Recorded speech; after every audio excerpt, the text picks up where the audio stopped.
নাও খাবারটা খেয়ে নাও। না আমি খাবো না, ওই পাপের খেতে উৎপন্ন হওয়া অমানবিকতার খাবার আমি কিছুতেই খাবো না। কিন্তু এভাবে না খেয়ে থাকলে তোমার যে শরীর খারাপ করবে, তুমি লড়াই করবে কিভাবে? ভুলে যাবেন না এটা মাতঙ্গিনী হাজরা প্রীতিলতা ওদের ঝাঁসি রানী লক্ষ্মীবাঈর দেশ।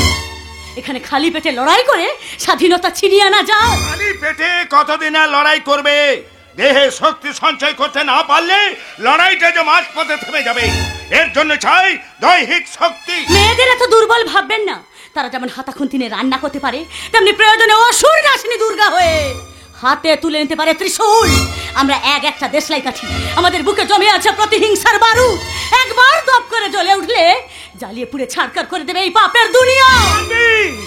পারবি মা, পারবি। তা যদি পারিস সব থেকে বেশি খুশি হব আমি। পারছি না এই পাপ পুরিতে হিসাব মিলাতে। বিশ্বাসে বিষ, রাজপথে রক্তের দাগ। জানিস মা, জানিস একদিন ওই পেটের টানে আমি ভৈরব বসাক আর রঘু দলপতির কাছে কাজের জন্য এসেছিলাম। ওই 25টা বছরে পেটটা আমার ভরেছে, কিন্তু মনটা পুড়ে খাক হয়ে গেছে। তাহলে এখানে পড়ে আছেন কেন? চলে যেতে পারতেন। হ্যাঁ পারতাম, কিন্তু পারিনি। ওই বিন্দির কথা ভেবে। বিন্দি? হ্যাঁ বিন্দি। আজ থেকে 25 বছর আগের কথা। ওই ভৈরব বসাক আর রঘু দলপতির তখন বিদেশে বাচ্চা পাচার করা রমরমিয়ে কারবার।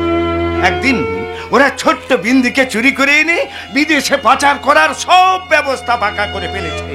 তার ঠিক 1 বছর আগে আমার স্ত্রী, পুত্র আর 1 মাসের শিশুকন্যা সতের ঘূর্ণিতে তলিয়ে গেছে। নীলকণ্ঠ বাবু, ছোট্ট বিন্দিকে দেখে আমার পিতৃ হৃদয় হাহাকার করে উঠল। মনে হলো এই তো আমার হারিয়ে যাওয়া মেয়ে।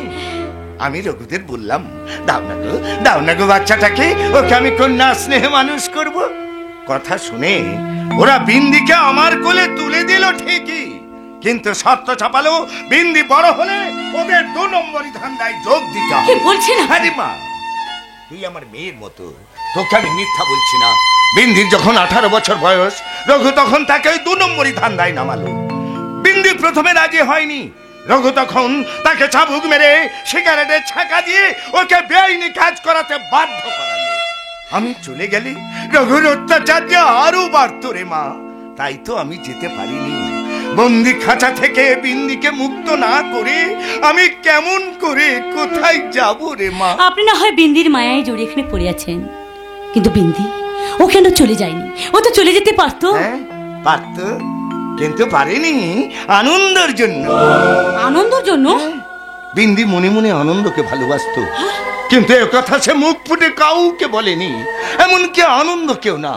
কিন্তু আমি তো তাকে ছোটবেলা থেকে কোলে পিঠে করে মানুষ করেছি। ওর মুখ দেখে আমি সব বুঝতে পারি। সব যেহেতু বুঝতে পারেন, তাহলে মেয়ের ভালোর জন্য কোথাও আপনি আনন্দকে জানাতে পারতেন। জানিয়ে কোনো লাভ হতো না রে মা। কেন? কারণ আনন্দ যে তোকে ভালোবাসে। হ্যাঁ, আনন্দ আমাকে খুব ভালোবাসে। তোদের এই ভালোবাসার কথাটা জানার পর সবার সামনে বিন্দির চোখে মুখে হাসির ঝিলিক থাকলেও আবদালি ওর 2 চোখ দিয়ে গড়িয়ে পড়তো শ্রাবণের ধারা। যাক সে কথা, খাবারটা খেয়ে নে মা। বললাম তো আমার খিদে নেই।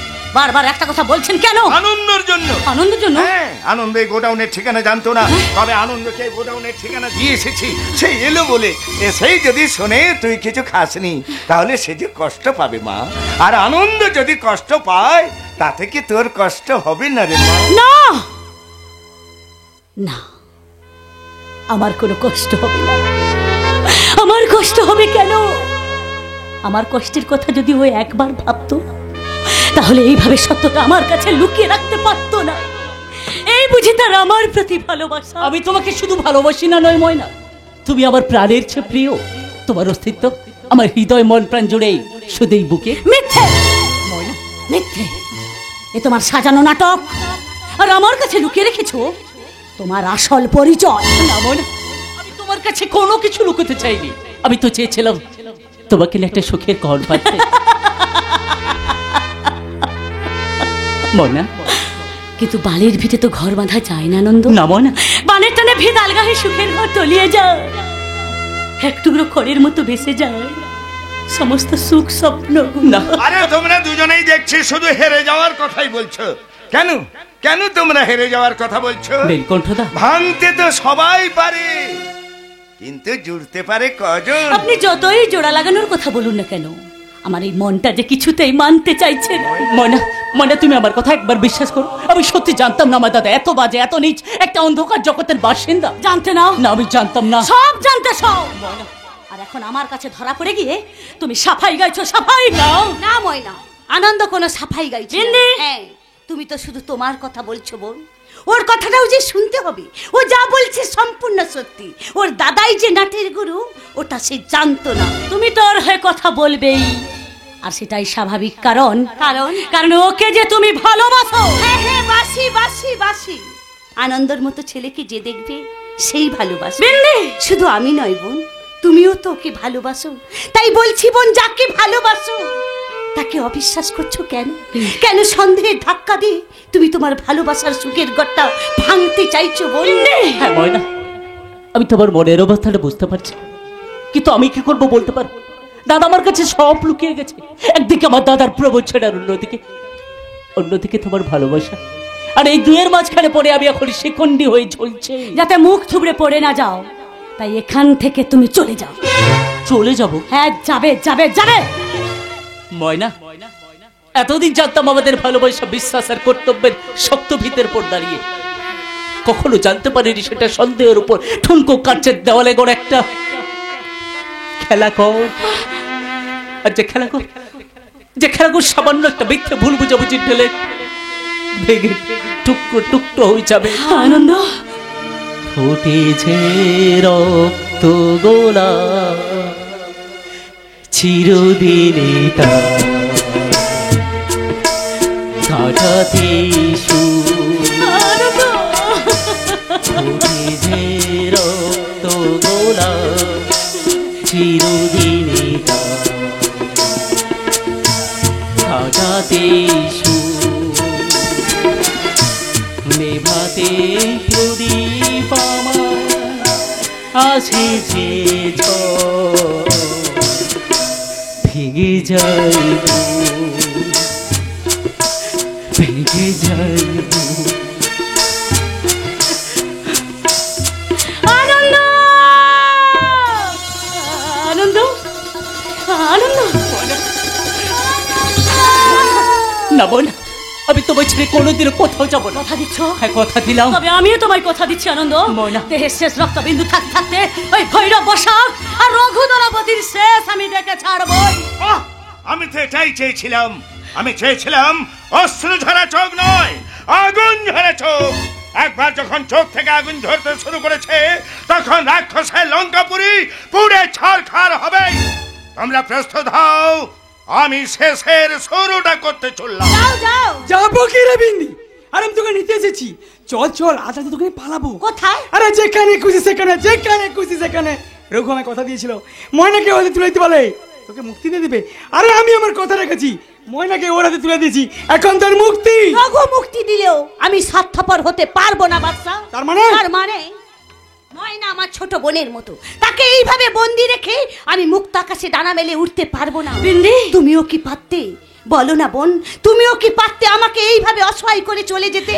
এই নরকের যন্ত্রণা যে কি ভয়ঙ্কর তা আমি ভালোভাবেই জানি, তাই পালাতে হলে সবাই পালাবো। বেশ, আমি নীলকণ্ঠদার সঙ্গে কথা বলে সব ব্যবস্থাই করছি, আর তারপর চারজন মিলেই। চারজন নয়, চারজন নয়, বলো তোমরা দুজন। আমি চাই না আমার এই কলঙ্কিত জীবনের সঙ্গে অন্য কারোর জীবন জড়িয়ে তার জীবনটা একেবারে শেষ হয়ে যাও। ও কথা তুমি বলো না বিন্দি, ও কথা তুমি বলো না। জীবনে কোনোদিন একা বাঁচা যায় না। তাই? হ্যাঁ তাই বলছি, বাচ্চার হাতটা তুমি ধরো। ও যে তোমাকে নিয়ে অনেক স্বপ্ন দেখেছে, ঘর বাঁধার স্বপ্ন। যাও বোন যাও, বাচ্চার হাতটা তুমি ধরো। জোর করবেন না ম্যাডাম, একদম জোর করবেন না ম্যাডাম। ঘষে মেজে রুবা সালা ধরে বেঁধে কখনো পীড়িত করা যায় না। সারা দোষটা সালা আমারই। সারাটা জীবন গুন্ডামি মস্তানি করে কাটিয়ে দিলাম, আজকে কিনা শান্তির খোঁজ করছি, ঘর বাঁধার স্বপ্নে দেখছি। ধর ধর। আরে আমাদের এসব চলে বিন্দি? বিন্দি, আমি চাইতে সুখী হব। কেমন করে সুখী হব? আজ রাতে তোদের সবাইকেই মুক্ত করে দেবো, তারপর ফিরে যাবো আমার পুরনো জীবনে। চল না বিন্দি, চলি। দাঁড়াও, বিন্দি, শোনা আজ এই শপথ করি, দুজনের কথাটা প্রাণে ধরি কোনদিন কাউকে এই মন তোমাকে ছাড়াও ভালোবাসবে না, তোমাকে ছাড়াও ভালোবাসবে না। এসো না যে শপথ করে দুজনার কথাটা প্রাণে ধরি কোনদিন কাউকে এই মন তোমাকে ছাড়া ভালোবাসবে না, তোমাকে ছাড়া ভালোবাসবে না।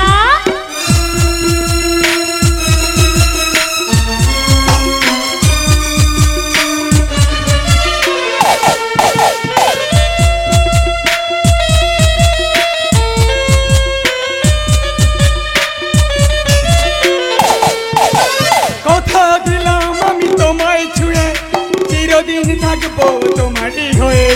কথা দিলাম আমি তোমায় ছুঁয়ে চিরদিন থাকবো তোমারই হয়ে। আজ থেকে চোখ আর কোনোদিন অন্য চোখে চেয়ে দেখবে না কোনোদিন কাউকে এই মন তোমাকে ছাড়া ভালোবাসবে না, তোমাকে ছাড়া ভালোবাসবে না, তোমাকে ছাড়া ভালোবাসবে না। আরে, প্রেমের অভিব্যক্তি তো এমনই হচ্ছে। দেখো মনে দেখো বাদশা গুন্ডাকে কেমন ভদ্রলোক লাগছে। আরে সেটাই তো দেখছি, আসলে কার দিদি ওকে ভদ্র করলো সেটা দেখতে হবে না। রাইট। ফাটাফাটি। সত্যি সত্যি এবার জবাব দেবার পালা। এবার থেকে ভুল বোঝাবুঝির অবসান ঘটিয়ে শত্রুপক্ষকে বিনাশ করব আমরা 4 জন মিলে। এসো মেলাও হাত। হ্যাঁ মেলাবো হাত, তোমার শক্তিকে বৃদ্ধি করবো, কিন্তু তার আগে আমি আমার দাদার মুখোমুখি একবার হতে চাই। আনন্দ হাজার হোক সে তোমার নিজের দাদা, ওকে এই অন্ধকার জগৎ থেকে ফিরিয়ে আনার শেষ চেষ্টা আমাকে করতেই হবে। বেশ, তবে আমি তোমাকে 12 ঘন্টা সময় দিচ্ছি। এই 12 ঘন্টা সময়ের মধ্যে রঘু দলপতিকে অন্ধকার জগৎ থেকে ফিরিয়ে এনে ওই ভৈরব বসাকে তুলে দিতে হবে পুলিশের হাতে। ময়না, আর তা না হলে তোমাদের সঙ্গে হাত মিলিয়ে ওদের দুজনের মুখ অগ্নি আমি করব। আমি আনন্দ!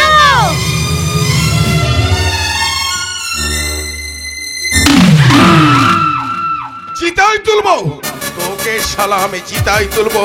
আমার নাম ভৈরব প্রসাদ, আমি বিড়াল নই, হিংস্র বাঘ।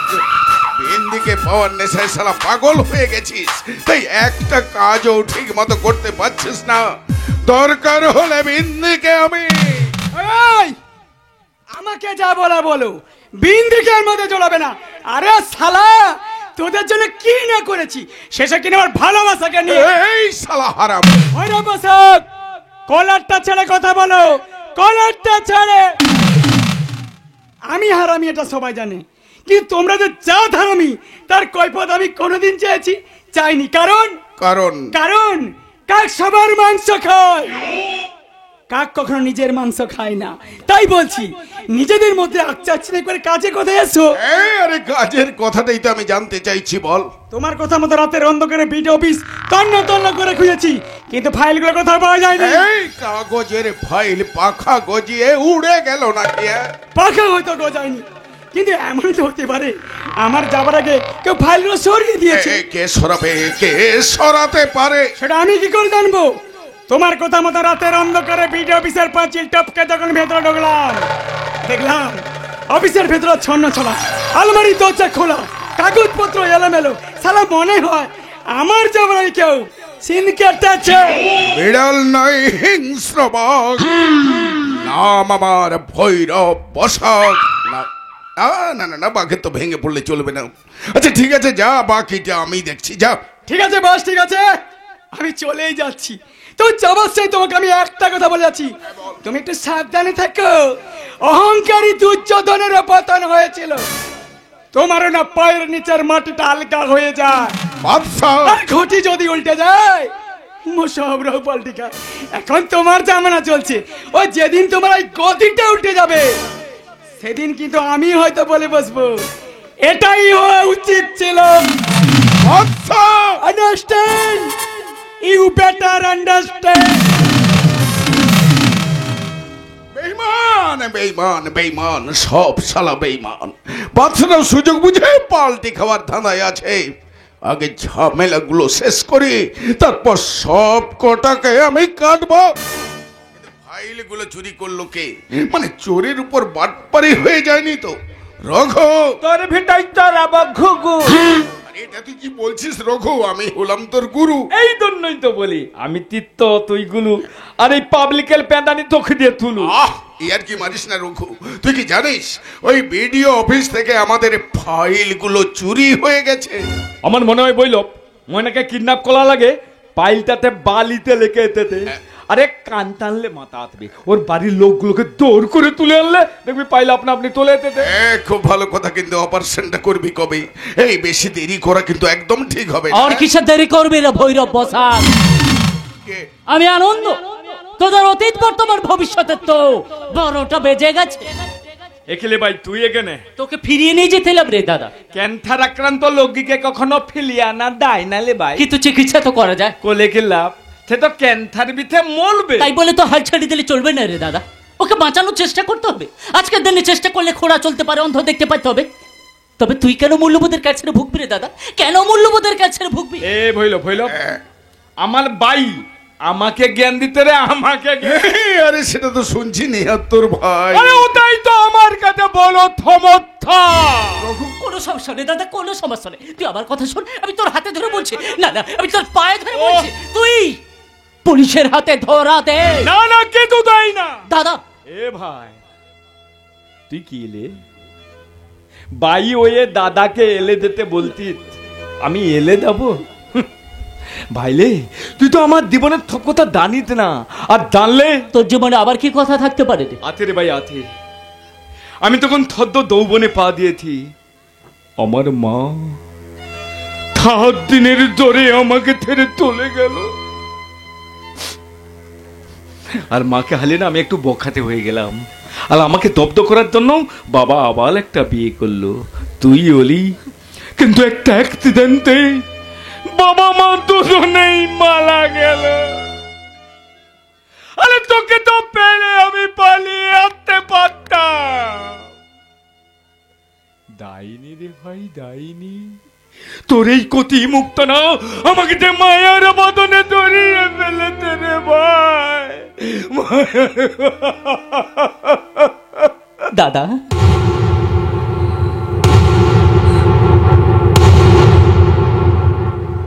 ততদিনে আমি একটু একটু করে অন্ধকার জগতের দিকে পা বাড়ালাম। কেন অন্ধকার জগতে পা রাখতে গেলি রে দাদা? তোর যদি অর্থের অভাব ছিল তুই রিক্সাটা দিস, মোট বই দিস, প্রয়োজনে তুই ভিক্ষা করতিস, আর তাড়া করে তুই অসৎ উপায় বড় লোক হওয়ার স্বপ্নই দেখলি। আরে স্বপ্ন ছাড়া মানুষ কখনো বড় হতে পারে না। আজ যারা দেশের বড় বড় ধনী তারা কেউ থত পথে লোদগাল করেনি, আর লোদগাল করেনি বলেই দেশের ব্যাংকগুলোকে ফাঁকা করে দেয়। মেহুল তথ্যেই নীরব মদিনা বিদেশের মাটিতে বসে 10 লাখ টাকার জ্যাকেট পরে ঘুরে বেড়ায়। আর এই দেশের অথয়াই চাচিরা তাদের ব্যাংক ঋণ খেলাপের দায়ে গতি পথে বিক্রি করে পথের ভিকেলি হয়ে যাচ্ছে রে ভাই। দাদা এ তোমাদের অন্যায়ের প্রতিবাদ করার মতো একটাও মানুষ নেই আমাদের মধ্যেই। কেউ দান, কেউ বাম, কেউ লাম, টিভিতে, চায়ের দোকানে, রাস্তাঘাটে একে অপরকে গালিগালাজ করেই আবার সুযোগ পেলে এই দাত্রী বদল করে দান বাম লাম হয়ে যায়। এ ভাই বোতলের লংটা তুই ততই বদলে পেলিস না কেন, ভেতলের মালটা তো একই, কেলে নেতা হবে। এখনো তুই নেশার ঘরে আছিস রে দাদা? ওই অর্থের লোক তোকে পাগল করে দিয়েছে। সামনের দিকে তাকিয়ে দেখ, তোর ঘর অন্ধকার। আরে জানি ভাই জানি, অন্ধকার জানেও আমি সামনের দিকে এগিয়ে চলেছি। সেখান থেকে আমাকে পিলিয়ে আনার চেষ্টা করলে আমি তাকে নিজের হাতে কেটে ফেলি। তাহলে কেন কেটে ফেলে দিসনি 25 বছর আগে? মাত্র 2 বছর বয়সে যখন আমি আমার বাবা মাকে হারিয়েছিলাম, জানতাম না রে দাদা বাবা মায়ের ভালোবাসা কি, জানতাম না রক্তের সম্পর্ক কাকে বলে। কেনই বা সেদিনকে স্নেহ মায়া মমতা দিয়ে কোলে তুলে নিয়ে লেখাপড়া শিখে সৎভাবে মানুষ করেছেন। কেনই বা সেদিনকে বই খাতা পেনের বদলে ছুরি পিস্তল বোমা হাতে তুলে দিয়ে তোর অন্ধকার জগতের একটা ঘন্টা মাস্টার তৈরি করতে পারে? কেন কেন কেন দাদা রে, দস্যুরত্রা দস্যুবৃত্তি ছেড়ে দেখে বাল্মীকি মুনি হয়ে রামায়ণ রচনা করেছিলেন। তবে তবে তুই কেন এই অসৎপথ থেকে এই সৎপথে ফিরে আসতে পারবি না রে দাদা? না ফেরত তোকে আসতেই হবে রে দাদা, ফেরত তোকে আসতেই হবে। না, আমি আমার জগতে ভালো আছি। মাথা গলম কলিত না ভাই, মাথা গলম কলিত না। দা চলে যা, চলে যা আমার সামনে থেকে। বেশ, আমি চলেই যাচ্ছি। তবে যাবার আগে তোদেরকে একটা কথা বলে যাই রে দাদা, আমি কিন্তু তোদের বিরুদ্ধে সমস্ত তথ্য প্রমাণ ওই পুলিশের হাতে তুলে দিতে বাধ্য হব। হ্যাঁ, কাঠগড়ায় দাঁড়িয়ে নিজে তোদের বিরুদ্ধে সাক্ষ্য দেব। আর তখন বুঝতে পারবি এই আনন্দ, এই আনন্দ কোনোদিন কোনো অন্যায়ের সঙ্গে আপোষ করেনি, আর কোনোদিন করবেও না। এই কথাটা মনে রাখিস। এই রঘু, আরে তোর ভাই যে এখান থেকে চলে গেল। ভাই চলে গেল? হ্যাঁ, কিন্তু ও যদি পুলিশকে আমাদের কথা বলে দেয় তো ও যদি পুলিশকে থপ কথা আমার ভাইটাকে বোধা ভালো করে বোধা। আরে ও তো আমার ভাই নইলে, ও তো আমার ছেলের মতো। রঘু থদ ভাই জেনেও না আমি না থাকে এইটুকু বয়স থেকে বলো করেছি, নিজে না খেয়ে ওকে আমি খাইয়েছি। আমার ভালোবাসা যাতে বাঘ না হয়ে যায়, আমি বিয়েটা পর্যন্ত করি নিলে। রঘু, আরে লিজা দুলম বলে লাইনে থেকে ওকে তো আমি লেখা বলা শিখিয়েছি।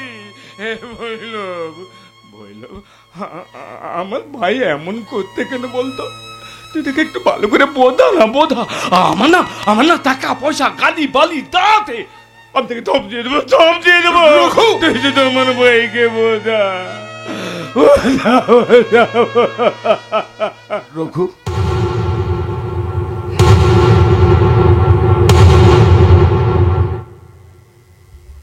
ওর বুঝে দেয় তো ভালো, তা না হলে ও তাকে মেলা ফেল। তুই কি বলছিস রঘু? আনন্দ তোর ভাই? আমার ভাই আমাকে তেলে তোলে গেতে, আরে কাল কেউ তার নিজের ছায়াকেও থবল মালে। আমি হলাম সেই কাল কেউ। এই তোমার আমার মা নির্দোষ সব কিছু হতে, সেখানে আমাকে নিয়ে কেউ টানাটানি করলে বাপ মা ভাই এমন কি তুই হলো, তোকে আমি মেলে ফেলবো। ওরে পাগলা, আমি হচ্ছি ভৈরব বসাক, আমি বিড়াল নই, হিংস্র বাঘ। তুই সাপ হলে আমিও সাপ ফুড়ে, তাই আমাকে মারার কথা স্বপ্নেও ভাবিস না, কারণ আমি তোকে এই জায়গাতে বসিয়েছি। আমার জন্য আজ বড় বড় কথা বলছিস? আমি হলাম তোর গুরু, এবং গুরু থিত্তের সংগ্রাম থুরু। তোকে আমি 24 ঘন্টা সময় দিলাম, এর মধ্যে আমার বাইটাকে মেলে ফেল।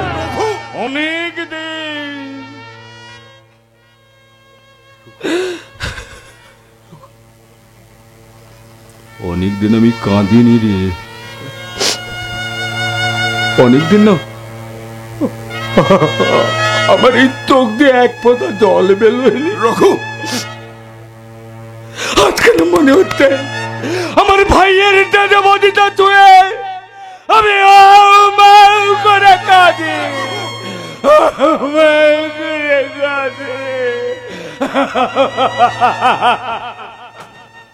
বেশ, তুই যখন চাইছিস তখন তাই হোক। আজ রাতেই গোডাউনে শর্ট সার্কিট করে আগুন লাগিয়ে দেব। আতে তোর ভাই একা নয়, পুরো শত্রু পক্ষটাই মরবে। তা আমি জানি, ব্যাপারটা কি বলো তো? কি ব্যাপার, কি ব্যাপারে? ও, বুঝতে অসুবিধা হচ্ছে তাই না? তোমাদের দুজনের কথা আমি এত কিছু করলাম, অথচ আমাকে যা দেওয়ার কথা ছিল কেউ দিচ্ছ না। তা তোমাকে কি দেওয়ার কথা দিল মা? ভৈরব বাবু বলেছিলেন ওর পুরো সম্পত্তিটা আমাকে দেবে, পুরোটা না দি 50% তো আমি নেবই। গাছে কাঁঠাল, গোঁফে তেল, এটা কি চৈত্রের তেল? তার মানে কি ভৈরব বাবু, আমার পাওনাটা দেবেন না আমি মুখটা খুলবো? যত বড় মুখ নয় তত বড় কথা। পারবে কি সইতে যখন পাবে ব্যথা? Shut up! আজকের মধ্যে আমার পাওনাটা চাই, না হলে কিন্তু ঈদ মারলে পাতকেল কেটে হয়, তখন কিন্তু মৃত্যুর ভয়। বুঝেছি বুঝেছি, এখন আবার নতুন খেলা। আমিও বলছি কান খুলে শুনে রাখো ভৈরব, আমার সাথে না বেশি মাজাকি মারতে এসো না। আমি শালা হাইব্রিডের মাল, প্রেমিককে ছেড়ে ধরেছি নাগরের হাল। ফেলো করি মাখো তেল, তারপরে নতুন চাল, তা কি বুঝলে রঘু বাবু?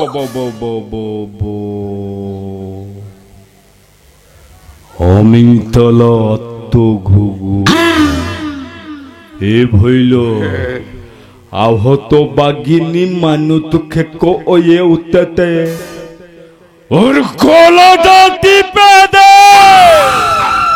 শালি কোথাকার কে বলে কিনা আমরা ভাতে দেখ।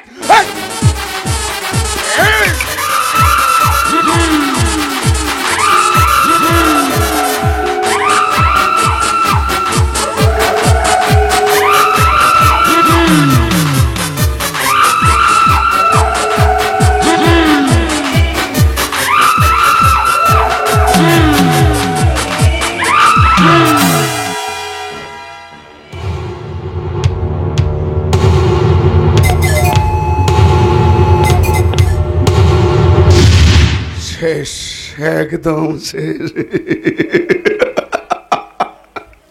ছবিটা মাইরি দারুণ হয়েছে। কিসের ছবি রে, কিসের ছবি? তার আগে ছুরিটা আমার পকেটে রাখ। মানে ছুরি? রাখ। এই রাখলাম রাখলাম। তুই যখন বিউটিকে মারছিলি না, সেই তোমার এই মোবাইল আমি থপথপে নোট করে নিয়েছি। এই রঘু, এটা তুই কি করেছিস? এ ভৈরব, তোকে আমি একটা কথা জিজ্ঞাসা করবো? বল। আচ্ছা, কোন থালা হারামে এই মোবাইলটা আবিষ্কার করেছিল বলতো? কেন বলতো? না মানে যখন তখন ছবি তোলা যায় আর কি। ভালো, খুব ভালো, খুব ভালো। এই রঘু, আমার ছবি মোবাইলে তুলে তুই আমার সঙ্গে আর কি মারছিস? ছবিটা মুছে দে। আরে ছবিটা ডিলিট কর। দেবো তো, যতই হোক তুই হচ্ছে আমার বন্ধু, তোর কোনো ক্ষতি হোক আমি তো তাই না, কথা দিলাম ডিলিট আমি করে দেবো। রঘু, তার আগে আমি বলতাম কি ভৈরব, তুই একটা কাজ করতো বল। তুই না গা ঢাকা দিয়ে। আমি গা ঢাকা? হ্যাঁ, আর আমি অতি দুধ রাইকে ফোন করে বলে দিতি যে তার বোনের ডেড বডিটা তোর বাড়ির বৈঠকখানায় পড়ে আছে। রঘু, দেখো না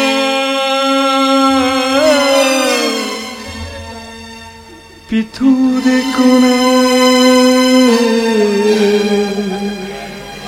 মোবাইলে তুলেছি ছবি, ডিলিট করো না, দেখো না পিথু, দেখো না। রঘু, তোর ভেতর ফলাবো খুব।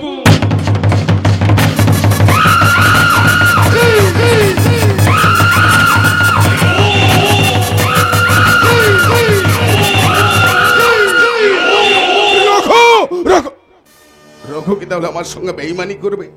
হ্যাঁ, করতেই পারে, করতেই পারে। তাহলে এখন আমার কি করা উচিত? আমার এই শালা রঘু কাল রাতে ছবি নয়, ওই শালা রঘুকে আমি এই পৃথিবী থেকে ডিলিট করে দেব। তাই রঘুর গলায় পরাতে মালা, শুরু কর ভৈরব তোর নতুন খেলা।